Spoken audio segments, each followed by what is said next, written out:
मैं आपको बता दूंगा, स्पष्ट करा दूंगा। अगर जो आप बोलिएगा, मैं 50-60 बच्चों का मेमो आपको दिखा दूंगा। मैं जो बच्चे प्रेजेंट हैं, कॉलेज में एग्जाम दिए हुए हैं, परसा के बच्चे पीआर में जाते हैं 50 किलोमीटर 40 किलोमीटर दूर एग्जाम देने, वहां पे उनका ऑब्सेंट लग जाता है। यूनिवर्सिटी का 10-10 बेर चक्कर लगाते हैं, रिजल्ट नहीं सुधर पाता है उनका।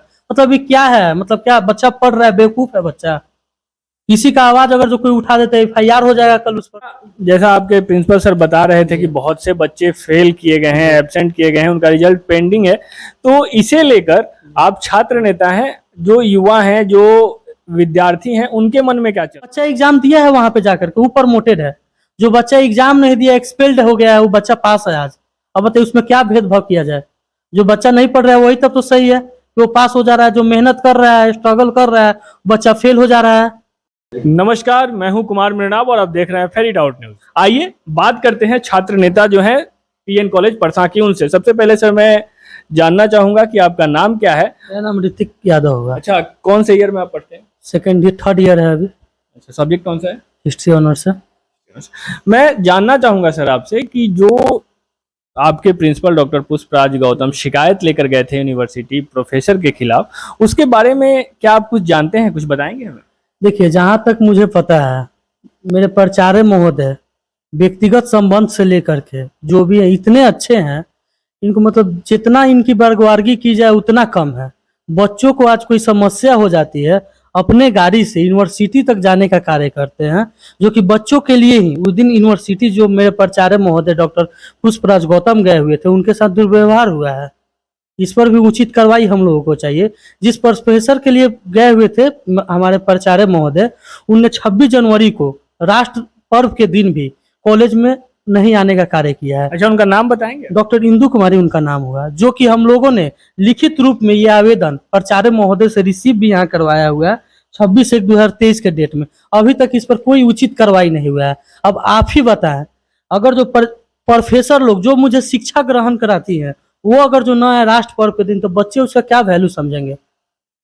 तो ये सोचने वाली विषय है कि अगर जो कोई प्रोफेसर, कोई टीचर, कोई प्राचार्य अगर जो नहीं आते हैं, तो उससे बच्चे क्या मार्गदर्शन लेंगे? ये सोचने वाली बात अच्छा, ये तो हो गई 26 जनवरी के दिन नहीं आने की बात, हम इस पे बात करेंगे। लेकिन जो आरोप आपके प्रिंसिपल साहब उन पे लगा रहे हैं कि वो बच्चों को पढ़ाती नहीं है, फेल कर देती है, इसमें कितनी सच्चाई है? ये तो है। देखिए, बच्चे यहाँ पढ़ने आते हैं, बच्चे पढ़ नहीं पाते हैं। यहाँ पे कोई प्रोफेसर अवेलेबल नहीं रहते हैं यहाँ। तो कभी मान लीजिए 10 बच्चे आए तो कोई प्रोफेसर बोलते हैं 10 बच्चे को हम नहीं पढ़ाएंगे। तो मतलब ये सभी प्रोफेसर की स्थिति है या किसी? मतलब कुछ कुछ प्रोफेसर का परिस्थिति है जिनका हम नाम नहीं लेंगे आपके सामने। कुछ कुछ प्रोफेसरों का ये परिस्थिति है कि 5 बच्चे को हम नहीं पढ़ाएंगे, 10 बच्चे को नहीं पढ़ाएंगे। माननीय प्राचार्य द्वारा ऑफिस में बैठाकर उस बच्चे को पढ़ाया जाता है। अपने पैसे से प्राचार्य महोदय हमारे किताब ला करके उस बच्चे को देते हैं कि बच्चा पढ़े, आगे बढ़े, जो कि परसा का नाम रोशन हो। यहाँ सर का जन्म भूमि नहीं है, लेकिन सर यहाँ कर्म करते हैं कि बच्चा इनका नाम ले। प्राचार्य महोदय हमारे ऐसे हैं, इन पर लांछन लगाया जा रहा है। मैं तो यही कहूंगा इस न्यूज के माध्यम से, जो भी लांछन इस प्राचार्य महोदय, हमारे आदरणीय प्राचार्य महोदय पर लगाया जा रहा है, उसको स्पष्ट किया जाए। इस जो भी लेटर आपको दिखाया हूं मैं, उस पर उचित कार्रवाई का मैं मांग करता हूं। सर, मैं एक इस लेटर से संबंधित आपसे जानना चाहूंगा कि आप लोगों ने उन पे शिकायत की है कि वो 26 जनवरी को नहीं आए। हो सकता है उनके नहीं आने का कुछ कारण हो और उन्होंने छुट्टी ली हुई हो कॉलेज से उस दिन के लिए। सर एक बात बताइए आप हमको, 26 जनवरी, आज सर चल रहा है मई, 4-5 महीने सर ऑलरेडी हो चुके हैं। हम लोगों ने आवेदन दे चुका है प्राचार्य महोदय, आज तक हम लोगों को नहीं मिला है कि ये प्रोफेसर जो है सीएल ली थी कि ये ली थी, क्या ली थी। हो सकता है मेडिकल इशू हो कि नहीं आ पाई, ये तो हमको आज तक स्पष्ट ही नहीं हो पाया है। अगर जो ठीक है सीएल है तो स्पष्ट कराए, हमको स्पष्ट कराया जाए कि ठीक है भाई, कुछ मतलब मेडिकल इशू है, घर का प्रॉब्लम है कि इस कारण से हम नहीं आ पाए, हम लोग भी तो जाने। अच्छा, आपने जब ये लेटर, ये शिकायत पत्र अपने प्रिंसिपल को दिया तो उनका साइन भी इस पे दिख रहा है, उन्होंने कुछ बताया इसके बारे में कि उन्होंने छुट्टी लिया है या क्यों नहीं? नहीं, उस दिन भीड़ भाड़ का माहौल था, हम लोगों ने देखा, हमारी जो भी प्रोफेसर थी वो नहीं आई हुई थी। हम लोगों ने सभी के जाने के बाद हम लोगों ने पता किया कि भाई क्यों नहीं आई है, किसी को कोई आइडिया नहीं था। तब हमने आवेदन लिखा हुआ है, स्पष्ट रूप से यहाँ पे मेरा नाम लिखा हुआ है, लिख करके सर से मैंने रिसीव करवाया। एक कॉपी हार्ड कॉपी सर को मैंने दिया है, ये सॉफ्ट कॉपी आपके पास है जी। तो आपके प्रिंसिपल साहब ने इतने दिनों में 26 जनवरी के बाद से अभी मई का महीना चल रहा है, अभी तक कुछ बताया नहीं कि उनके नहीं आने का कारण क्या है, सर क्या या बताएं? कोई कार्रवाई उन्होंने क्यों नहीं की? अब सर क्या बताएं? सर को बताया जाएगा तब ना सर बताएंगे। सर को अगर जो बताया जाएगा तब ना सर बताएंगे। सर तो देखिए, सर पूछ सकते हैं, इसका जो भी है इसके प्रति वो आदेश ले सकते, क्या है इसका एक समाधान का उपाय ले सकते हैं। शोकॉज लेटर तो जारी किया होगा उन्होंने। शोकॉज लेटर इन्होंने जारी किया है कि नहीं किया है, मैं इसका मांग करता हूँ। अगर जो नहीं किया होगा तो करे।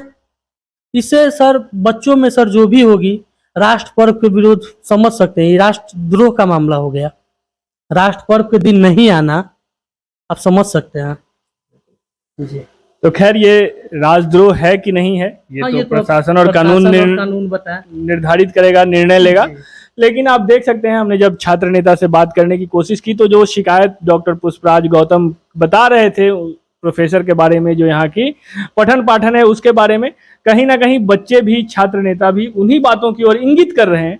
हालांकि एक आगे समस्या और है, देखिए मैं आपको बता दूंगा, स्पष्ट करा दूंगा। अगर जो आप बोलिएगा मैं 50-60 बच्चों का मेमो आपको दिखा दूंगा। मैं जो बच्चे प्रेजेंट हैं, कॉलेज में एग्जाम दिए हुए हैं, परसा के बच्चे पीआर में जाते हैं 50 किलोमीटर 40 किलोमीटर दूर एग्जाम देने, वहां पे उनका ऑब्सेंट लग जाता है। यूनिवर्सिटी का 10-10 पे चक्कर लगाते हैं, रिजल्ट नहीं सुधर पाता है उनका। मतलब ये क्या है? मतलब क्या बच्चा पढ़ रहा है, बेवकूफ है बच्चा। किसी का आवाज अगर जो कोई उठा देते हैं एफआईआर हो जाएगा कल उस पर। एफआईआर मतलब इससे क्या समझे? मतलब कि चोरी करते जाइए, चोरी में कोई आ गया आपको मना कर दें तो उस पर एफआईआर लाद दें, यही समझा जाए। अच्छा, जैसा आपके प्रिंसिपल सर बता रहे थे कि बहुत से बच्चे फेल किए गए हैं, एब्सेंट किए गए हैं, उनका रिजल्ट पेंडिंग है, तो इसे लेकर आप छात्र नेता हैं, जो युवा हैं, जो विद्यार्थी हैं, उनके मन में क्या चल रहा है? उनके मन में क्या चलेगा? अभी देखिए जो बच्चे पढ़ने वाले हैं, आप जाहिर सा बात है सर, बच्चे मेहनत करते हैं।